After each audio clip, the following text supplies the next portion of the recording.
Chers frères et sœurs en Christ, membres des églises branches partout à travers le monde, les membres des sanctuaires locaux et tous les membres de Manmin à travers le monde qui assistent au culte sur Internet et les téléspectateurs de GCN. C'est la 12e session sur l'enfer.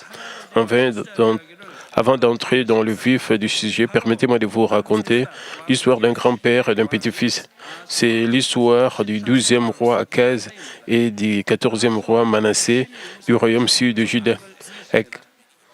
Akaz adorait des idoles et faisait beaucoup de mauvaises choses. En conséquence, la protection de Dieu l'a quitté et de nombreux pays, dont Damas, le royaume du nord d'Israël, Édom et les Philistins ont attaqué le sud de Juda.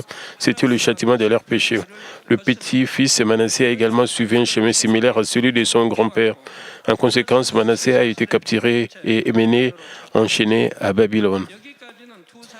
Jusqu'à présent, la situation de ces deux personnes est similaire, mais dans la crise, ces deux personnes ont montré des réactions différentes. Face à la calamité, le grand-père, le roi Akaz, a fait plus de mal. 2 Chroniques 28, 22 à 23 dit, pendant qu'il était dans la détresse, il continuait à pécher contre l'Éternel, lui, le roi Akaz. Examinez-vous vous-même aussi. Il sacrifia au dieu de Damas et qu'il avait frappé et il dit, puisque le dieu du roi de Syrie leur vient en aide, je leur sacrifierai pour qu'ils me secourent. Mais ils firent l'occasion de sa chute et de celle de tout Israël. Tout le malheur est venu sur lui à cause de l'idolâtrie et de sa position contre Dieu. Alors combien c'était stupide qu'il veille encore à plus servir les idoles. Il y a des membres qui sont comme ça. S'ils ne sanctifient pas les jours du Seigneur, ils sont punis. Ensuite, ils devraient se repentir et se détourner immédiatement de la mauvaise voie. Mais ils ne le font pas et commettent à nouveau de péché. Ils reçoivent une deuxième punition. Et s'ils ne se détournent toujours pas de la mauvaise voie, eh bien, la troisième punition leur est infligée. Mais s'ils ne se détournent pas, la punition devient plus sévère. Alors Dieu détourne son visage. Dieu normalement essaie jusqu'à 3 fois de leur faire prendre conscience de leur faute. Mais si malgré cela, il passe au-delà de la ligne, Dieu détourne son visage. À ce moment-là, s'il ne se détourne pas de la mauvaise voie et tombe encore dans le péché ou quitte Dieu et leur Église, et combien cela est insensé. De plus, le verset 24e Akaz ressembla les ustensiles de la maison de Dieu et il mit en pièces les ustensiles de la maison de Dieu et fermant le port de la maison de l'Éternel. Il se fit des autels à tous les coins de Jérusalem, ce qui arrangea encore plus Dieu. S'ils quittent Dieu et leur Église, combien plus grande la colère de Dieu sera. À la suite de cet acte insensé, Akaz n'a même pas pu être enterré dans les tombes des rois d'Israël. Au contraire, Manassé s'est repenti devant Dieu lorsqu'il a été misérablement fait captif en tant que roi d'une nation. 2 Chroniques 33, 12 à 13 dit, lorsqu'il fut dans la détresse et il implora l'Éternel, son Dieu, il s'humilia profondément devant Dieu, le Dieu de ses pères, il lui adressa ses prières et l'Éternel, se laissant fléchir, exauça ses supplications et le ramena à Jérusalem dans son royaume.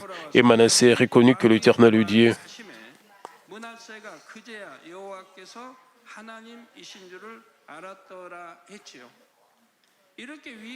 Et quand il s'est humilié et a prié Dieu pendant la crise, Dieu lui a permis de récupérer son trône et lui a donné le cœur de reconnaître Dieu. Lui a donné aussi le cœur de reconnaître Dieu. Nous pouvons voir qu'alors que la punition de Dieu vient sur vous, si vous répondez rapidement et vous vous détournez de la mauvaise voie et vivez dans la lumière par la parole de Dieu, alors Dieu vous pardonnera et vous ramènera sur le chemin de la bénédiction.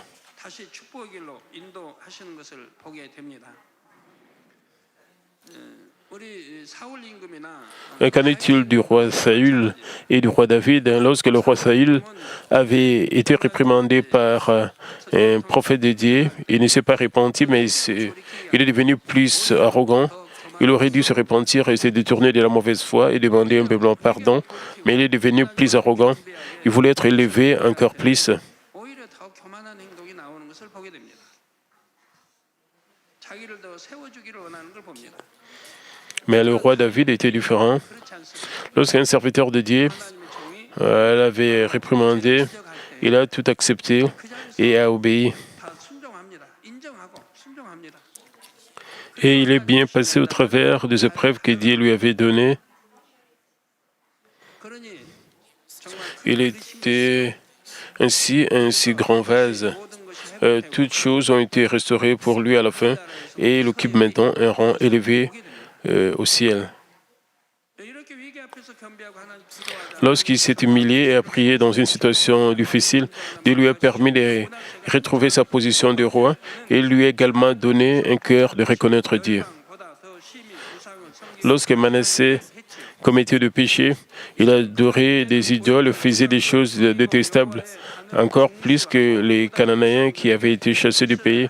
Maintenant, il ordonna que le peuple fît disparaître ses idoles et rebâtisse l'autel de l'Éternel et serve le Dieu d'Israël.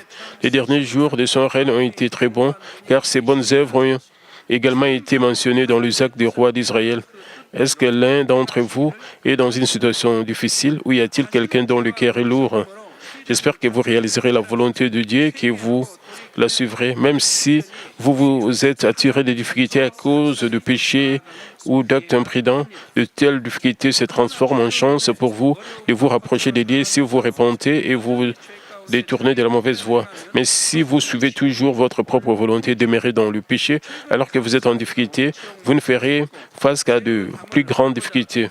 Récemment, beaucoup d'entre vous se sont repentis pour détruire le mur de péché devant Dieu le Père, après avoir écouté la série des sermons sur l'enfer. Ceux qui se repentent témoignent également et qui ne pouvaient pas recevoir des bénédictions auparavant, mais depuis, et qui se sont repentis grâce aux bénédictions de Dieu, tout va bien pour eux maintenant. J'espère que vous mettrez plus d'efforts à faire la volonté de Dieu. Ce faisant, je prie au nom du Seigneur que vous demeurerez dans la paix et la bénédiction de Dieu. Chers frères et sœurs en Christ, lors de la dernière session, je vous expliquais une punition du 3e niveau dans la tombe inférieure. Surtout le messager de l'enfer, éminçant la chair d'une personne, ceux qui ont commis de péchés graves tels que se dresser contre les hommes de Dieu ou blasphémer contre le Saint-Esprit, recevront les punitions du 3e niveau. Parmi eux se trouve Ponce Pilate, le gouverneur de Juda à l'époque de Jésus. Israël à l'époque de Jésus était sous le règne de l'Empire romain. Pilate était le gouverneur mandaté par Rome et qui gouvernait Israël. Et comme Israël était soumis à l'Empire romain, il n'avait pas le droit d'exécuter qui que ce soit. Par conséquent, pour pouvoir exécuter Jésus, il devait obtenir une approbation selon la loi de l'Empire romain. À savoir, ils avaient besoin de la permission de Ponce Pilate. C'est la raison pour laquelle les Juifs ont amené Jésus devant Pilate et l'ont accusé. Puisqu'ils ne pouvaient pas tuer Jésus par leur propre autorité ou loi, ils ont amené Jésus devant Pilate et l'ont forcé à prononcer la peine de mort. Pilate savait que les Juifs essayaient de tuer Jésus par envie. Et ainsi, il a essayé de sauver Jésus. Mais comme une immense foule de Juifs réclamait avec force que Jésus soit crucifié, il a craint qu'une mette ne se soulève. Si quelque chose comme cela se produisait dans sa juridiction, il en aurait été tenu responsable par l'empereur. Il aurait pu perdre toute sa renommée et son autorité. Ainsi, il est arrivé à faire crucifier Jésus qui était sans péché. Il a choisi la voie de la mort en donnant la peine de mort à Jésus qui était sans péché, et cela a déterminé la punition qu'il allait recevoir plus tard. Matthieu 27, 26 dit, « Alors Pilate leur relâcha Barabbas et après avoir fait battre vers Jésus, il les livra pour être crucifié.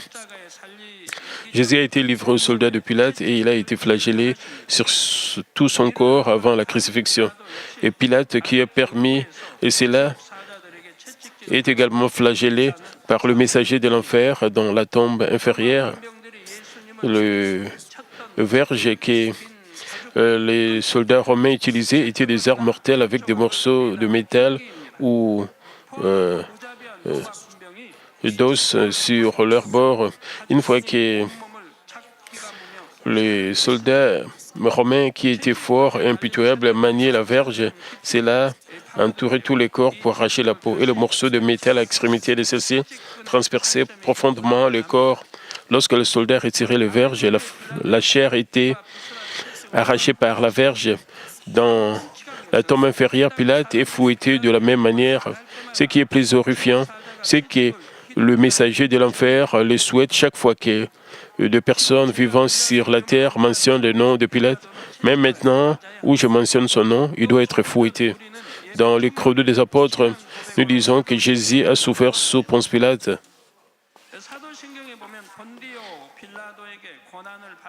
Partout dans le monde, combien de personnes réciteront le credo des apôtres dans le culte d'adoration et dans d'autres réunions de prière. Chaque fois qu'ils le font, Pilate doit être fouetté.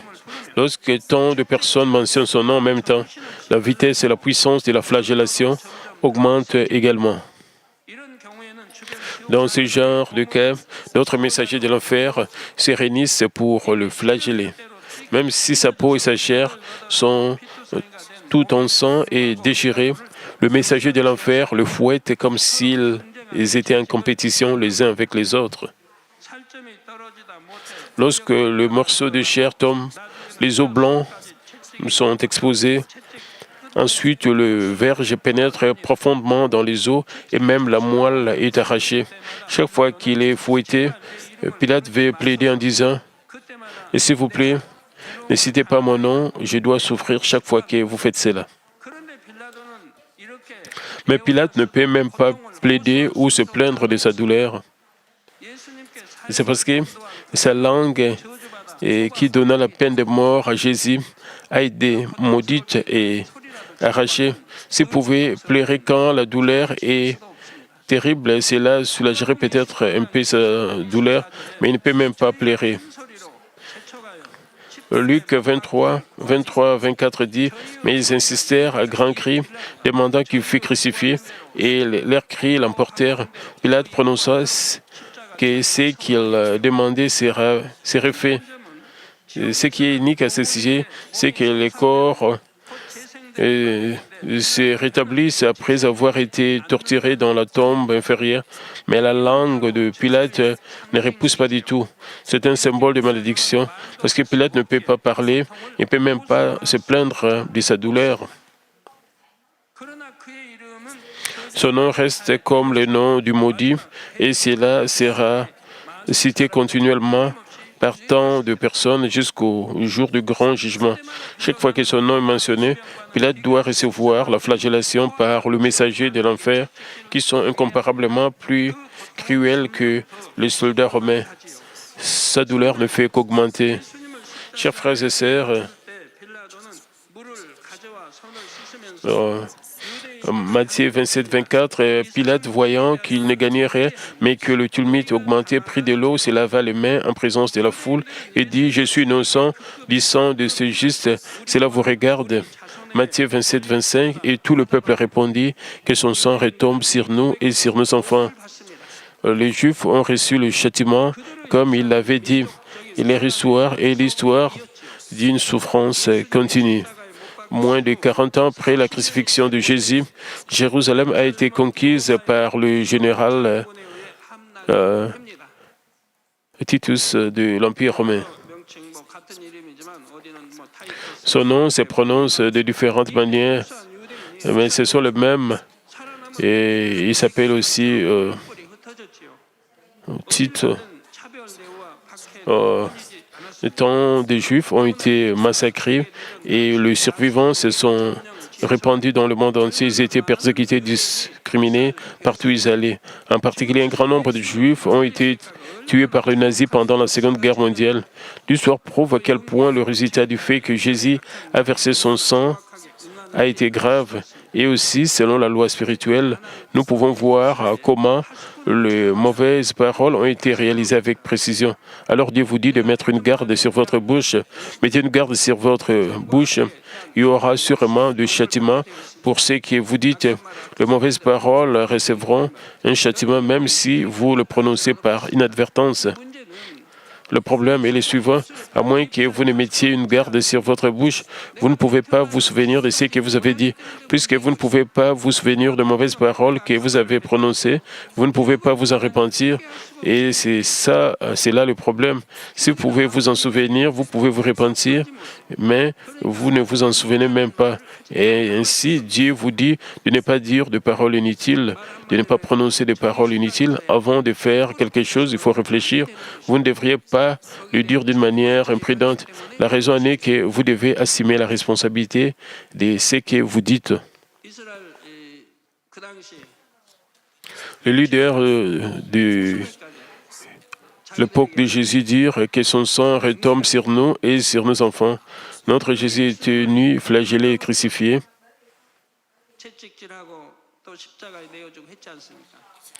Et si vous connaissez l'histoire, souvenez-vous de ce qui s'est passé pendant la Seconde Guerre mondiale. Les Juifs avaient été unis et tués. En voyant cette histoire, nous pouvons penser que Jésus a été crucifié uniquement à cause des Juifs. Bien sûr, ils ont joué un grand rôle, mais cela ne signifie pas que Pilate était innocent. Même si le tumulte des Juifs augmentait, Pilate avait le droit de ne pas crucifier Jésus, seulement s'il voulait suivre la justice jusqu'à la fin. Même s'il voulait que les Juifs soient responsables de la mort de Jésus, qui voulait dire qu'il était innocent, il a quand même condamné à mort le Fils de Dieu qui était sans péché, et ce péché ne disparaîtrait jamais. Commettre un péché sans savoir que c'est un péché, toujours un péché. Mais Pilate savait que Jésus était innocent, mais a prononcé une condamnation à mort. Combien son péché était grave. De plus, Pilate a eu de nombreuses chances d'échapper à la situation et de ne pas participer à cet acte qui était mauvais. En ayant rencontré Jésus directement et indirectement, Pilate savait que Jésus était innocent. En tant que gouverneur, il avait de nombreux espions dans toute sa juridiction pour surveiller et contrôler la Judée. Il a entendu parler de signes et de prodiges que Jésus a accomplis à travers ses espions. Il savait aussi ce que Jésus prêchait, parce que Jésus était une figure très influente dans la communauté juive. Il a également appelé Jésus pour lui parler. Ces choses ont été écrites dans le rapport de Pilate et son rapport sur Jésus envoyé à l'Empire romain, et la copie originale existe toujours. Pilate a admis que Jésus n'était pas le genre de criminel qui devait être mis à mort. Luc 23, 14 à 15 dit « Vous m'avez amené cet homme comme excitant le peuple à la révolte, et voici, je l'ai interrogé devant vous, et je ne l'ai trouvé coupable de crime des choses dont vous l'accusez. Hérode non plus, car il nous l'a renvoyé, et voici, cet homme n'a rien fait qui soit digne de mort. » Et il a confessé de sa propre bouche et il a fait un aveu. Jésus était en train d'être interrogé, mais quand il a quand même essayé d'aider Pilate à avoir un éveil spirituel et à faire le bon choix. Dans Jean 18, 33, 34 se trouve une conversation entre Pilate et Jésus à l'époque. Pilate rentra dans le prétoire, appela Jésus, lui dit « Es-tu le roi des Juifs ?» Alors Jésus lui demanda, Jésus répondit « Est-ce de toi-même ?» Toi-même ici se réfère à Pilate, et que tu dis cela, ou d'autres te l'ont-ils dit de moi? Et Pilate fut surpris. Pilate savait que Jésus n'était pas une personne ordinaire car il avait entendu parler de lui et l'avait rencontré. Il a ressenti une dignité spirituelle de la part de Jésus qu'il ne pouvait ressentir de la part d'aucun autre roi. Pilate a demandé à Jésus s'il était le roi des Juifs, pas seulement à cause de l'accusation des Juifs. Pilate lui-même voulait aussi en savoir plus sur Jésus. Jésus savait exactement ce que Pilate voulait et a posé la question et qui a fait mouche et il fut perplexe. Jésus considéra ces Pilate comme une âme et a essayé de le sauver même lorsque ses souffrances de la croix étaient sur le point de commencer. Si Pilate avait pu ressentir le cœur de Jésus et s'il avait au moins écouté la voix de sa conscience, il n'aurait pas suivi la voie du péché.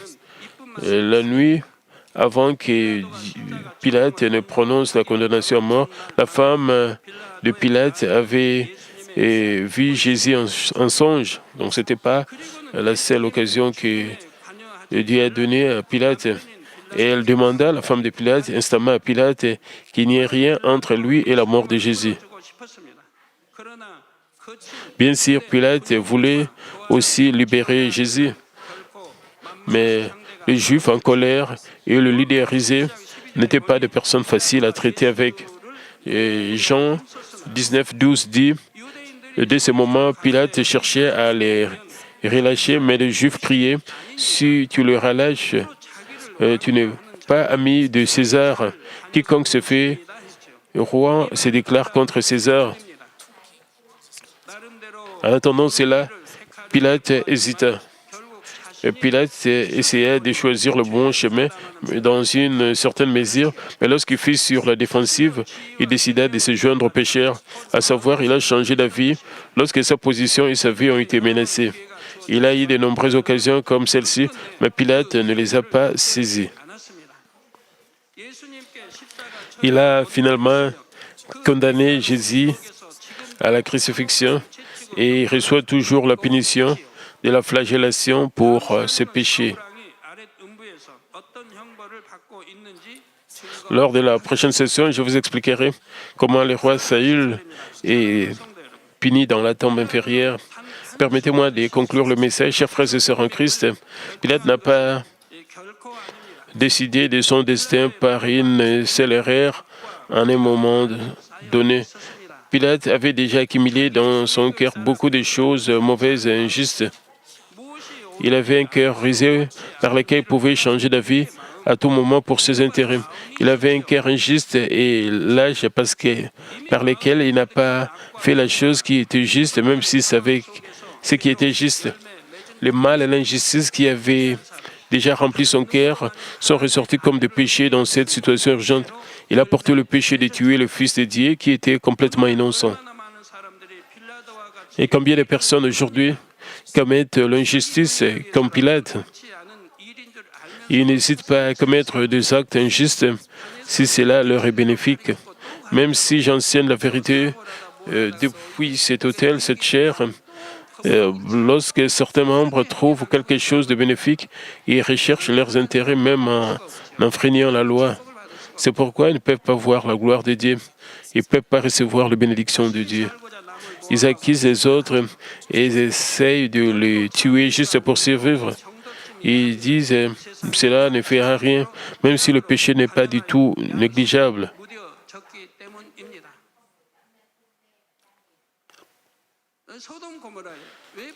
Et c'est parce que les consciences des gens sont devenues insensibles, alors que le monde est fortement souillé de péché.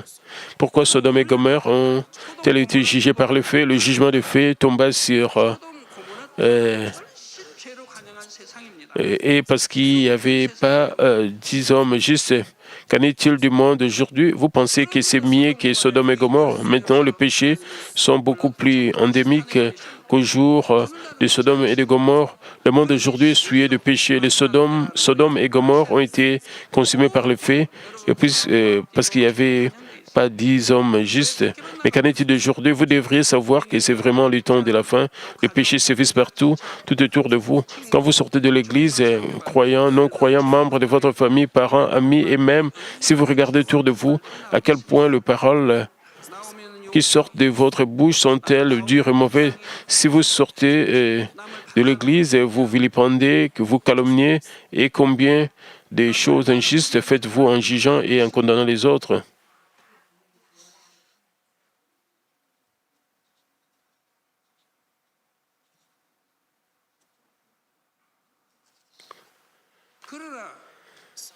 Et cependant, tout en écoutant et en apprenant la vérité, votre cœur est si terne que vous vivez avec un tel comportement pécheur, mais vous pensez toujours, ah, les paroles dites sur cet autel sont trop dures.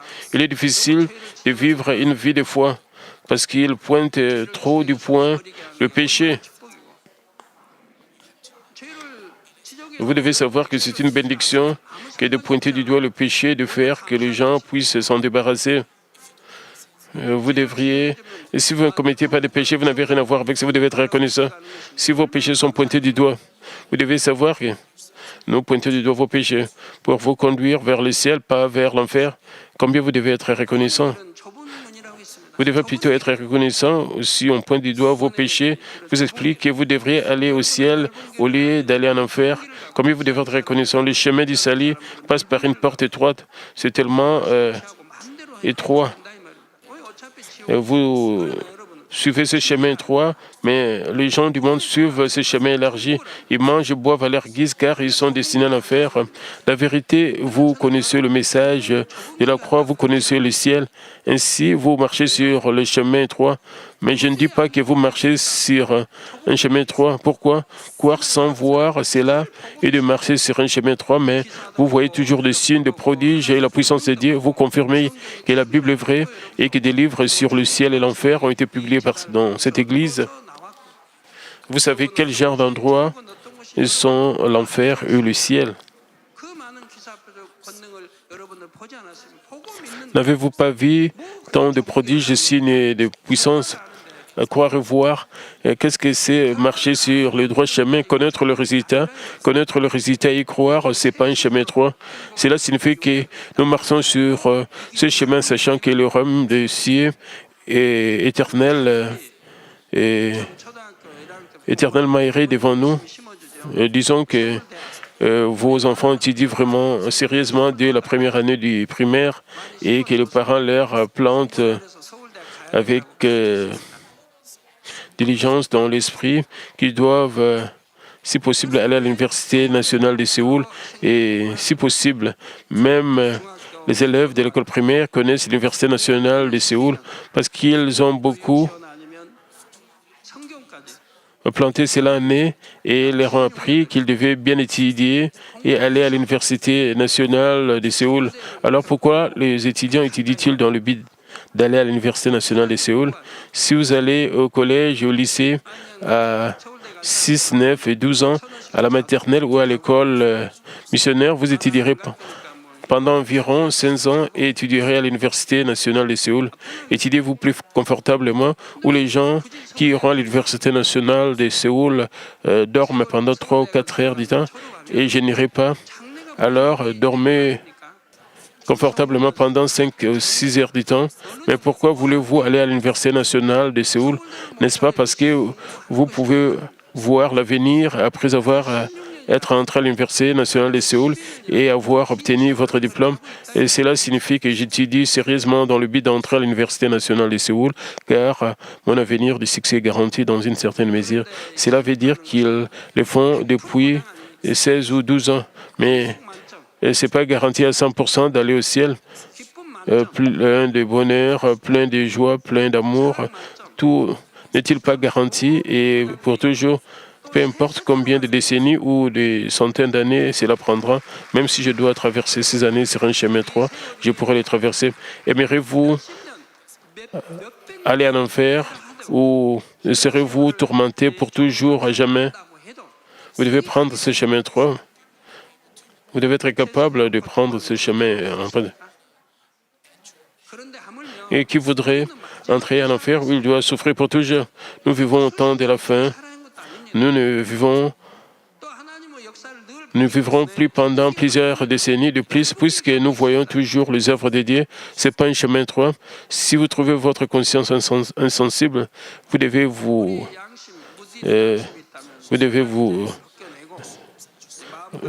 circoncire et circoncire votre cœur comme nous le dit l'Ancien Testament. Ayons un cœur comme celui de notre Seigneur, avec un cœur nous renouvelé comme une nouvelle créature. Juste comme Pilate a blâmé le Juif par son acte injuste et lâche, alors qu'il s'est lavé les mains, il blâme les autres et leur situation. Pourtant, ils disent, c'était pas ma faute, je ne pouvais pas m'en empêcher. Mais en tous les cas, vous ne pouvez jamais blâmer les autres pour vos mauvaises actions. C'est encore plus particulièrement le cas lorsque vos actions s'opposent à un homme de Dieu et interfèrent avec le royaume de Dieu. Tous les hommes ont le libre arbitre et peuvent choisir entre le bien et le mal, et la responsabilité de leur choix repose uniquement sur eux-mêmes. Le résultat de leur choix est soit la joie du ciel, soit le châtiment de l'enfer. J'espère que vous garderez ces faits à l'esprit. Bien que Pilate ait eu la langue arrachée à cause de ces paroles lâches, il a été fouetté sans cesse, mais même s'il le regrette encore, il est trop tard, n'est-ce pas? C'est irréversible.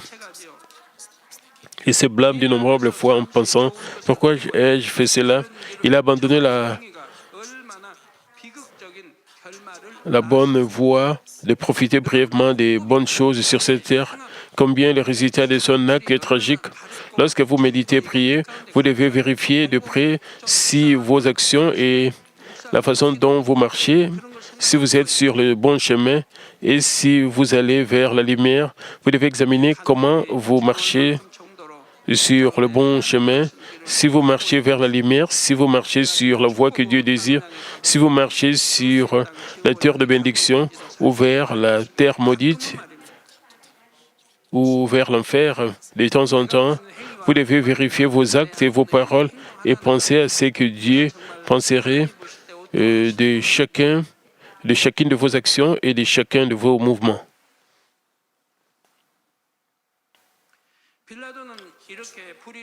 Et Pilate a essayé de garder son pouvoir social et sa renommée même en faisant des choses injustes, mais ces derniers jours n'ont pas été paisibles.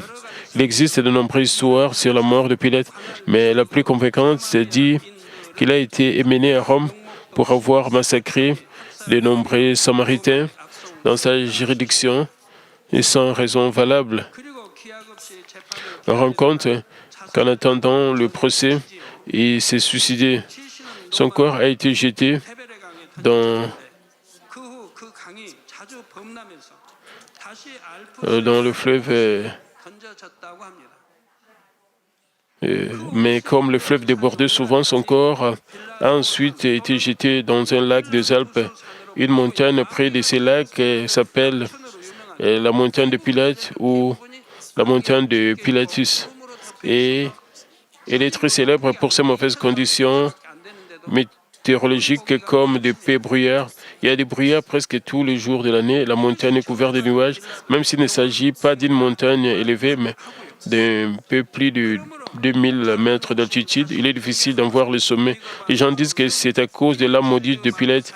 Par conséquent, si nous découvrons des attributs de contre-vérité comme la cupidité, le désir égoïste, le fait d'échanger la vie, la lâcheté, etc., nous ne devrions pas simplement les négliger. Les noms des Juifs qui ont crié à la crucifixion ne sont même pas mentionnés dans la Bible, contrairement à Pilate. Ce n'étaient que des individus ordinaires, mais quel résultat désolant le mal de ces gens a causé.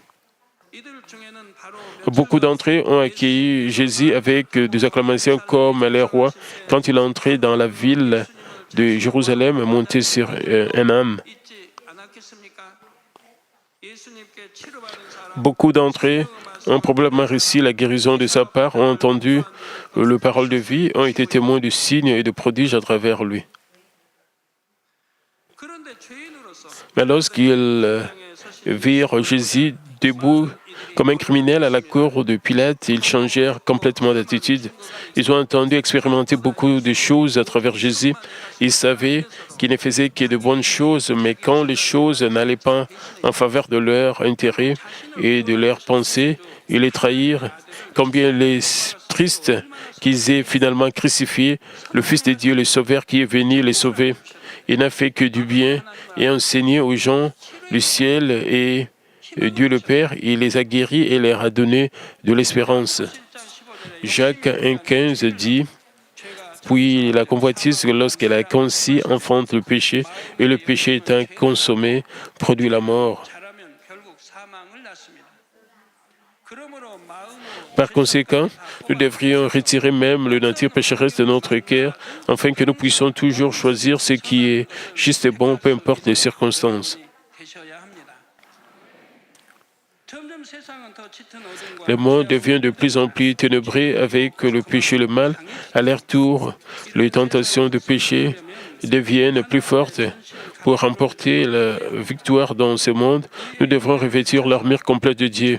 Je prie au nom de notre Seigneur que vous ayez la cuirasse de la justice, à savoir que vous puissiez atteindre un cœur vraiment droit, remportant ainsi toujours la victoire. Prions tous concernant ce message. Père éternel, merci encore pour ce message combien important concernant l'enfer. Permet que nous puissions toujours marcher dans la vérité, dans la lumière, que nous puissions vraiment changer, que nous puissions nous débarrasser du mal, que nous ne puissions pas prononcer de paroles inutiles, parce que nous serons jugés si nous prononçons des paroles inutiles. Permet que nous puissions mettre une garde à nos bouches, Père, et permet que nous puissions marcher dans la vérité, dans la lumière, que nous puissions marcher selon tes commandements. Aide-nous, Père, avec l'œil du Saint-Esprit, à toujours nous renouveler, à circoncire nos cœurs, Père. Permet que nous puissions vraiment avoir l'objectif d'atteindre la sanctification et la parfaite sanctification pour que nous puissions aller dans de belles demeures au ciel. Au nom de Seigneur Jésus-Christ, je ne sais prier. Amen. C'est le moment de recevoir la prière pour les malades. S'il vous plaît, posez vos mains sur vos parties malades. Si vous n'êtes pas malade, posez votre main sur votre poitrine et recevez cette prière pour les malades avec foi. Alléluia, Dieu Tout-Puissant, Dieu d'amour. S'il te plaît, pose ta main sur tous les croyants qui reçoivent cette prière maintenant. Montre tes œuvres transcendant le temps et l'espace sur tous ceux qui reçoivent prière, sur GCN Internet via satellite, dans l'église blanche et les sanctuaires locaux, et sur tous les enfants de Dieu partout à travers le monde. Donne-leur la foi de croire, du fond de leur cœur, chasse tous ceux qui pensent négatifs et doutent, chasse tous ceux qui étaient ces preuves. Depuis jusqu'à la terre, le parti interne, le jointure, le tissu, laissez dans tout le parti malade, consume-les avec le feu du Saint-Esprit et avec la lumière originelle.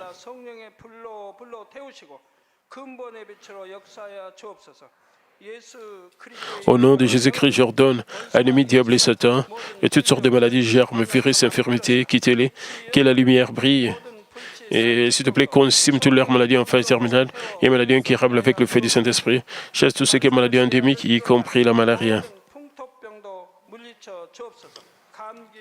Et toutes les maladies contagieuses telles que le rhume, la grippe et la fièvre, quittez-les. Protège-les de toutes sortes de germes et de virus. Gardez tout ce qui est cancer des estomacs, des poumons, des seins, des intestins, sida, leucémie, apoplexie cérébrale, hypertension, hypotension, diabète, problèmes de thyroïde, de cœur, de poumons, maladies des femmes et toutes sortes d'inflammations, quittez-les.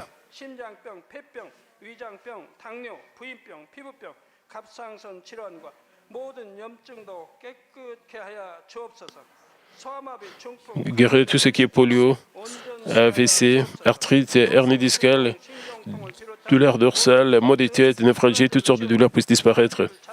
Épilepsie, autisme, dépression, névrose et autres maladies mentales, quittez-les. Toutes sortes de paralysies soient guéries. Que le paralytique se lève et marche. Que leurs yeux puissent bien voir, que les oreilles puissent bien entendre. Que les aveugles voient, que les muets parlent et que les sourds entendent. Et guéris-les de tout ce qui est fait secondaire, de toutes sortes d'accidents. Guéris leurs os fracturés, restaure tout ce qui est brûlé et permet que la station de chaleur puisse disparaître. Père, permet qu'il n'y ait pas de cicatrices qui restent. Soyez purifiés de toute dépendance à la drogue, à l'empoisonnement et mauvaise substance. Et que le tissu mort et les cellules mortes soient régénérées. Ramène les morts à la vie. Donne à tes enfants la bénédiction de la conception. Recevez la bénédiction de la conception. Au nom de Jésus-Christ, j'ordonne à l'ennemi diable et Satan, le principe de la puissance de l'air, les mauvaises forces dans les lieux célestes et leurs serviteurs, quittez-les. Et quittez-les, esprits impurs, esprits trompeurs, esprits de séparation et toute force des ténèbres. Brise le chaîne de méchanceté. Ténèbres, quittez-les, que la lumière brille. Père Dieu, donne à tes enfants la force de se créer dans la prière et la puissance de rejeter le péché pour devenir sanctifiés. Comme leur âme prospère, permet que tout marche très bien avec eux, que la famille soit évangélisée. Protège-les de toutes sortes d'accidents et de désastres tout au long de cette semaine et bénis-les pour qu'ils puissent mener une vie prospère sans aucun problème. Avec le fer don du Saint-Esprit, l'armée céleste et les anges, avec tes yeux enflammés, protège tous tes enfants, leurs familles, leurs lieux de travail et leurs affaires. Donne aux étudiants la sagesse et l'intelligence, donne-leur la ferveur et la passion de bien étudier. S'il te plaît, garde leur cœur, leurs pensées des choses mondaines et permet qu'ils puissent t'aimer avec plus de ferveur. Que tes enfants mangent ou boivent ou dans tout ce qu'ils feront, permet qu'ils puissent le faire pour te glorifier, Père Dieu. Qu'ils soient capables de témoigner au ciel du Dieu du vivant en disant « J'ai rencontré et expérimenté Dieu, j'ai reçu ses réponses et ses bénédictions. » Père Dieu, merci. Je sois glorifié toi seul. Au nom de notre Seigneur Jésus-Christ, j'ai ainsi prié. Amen.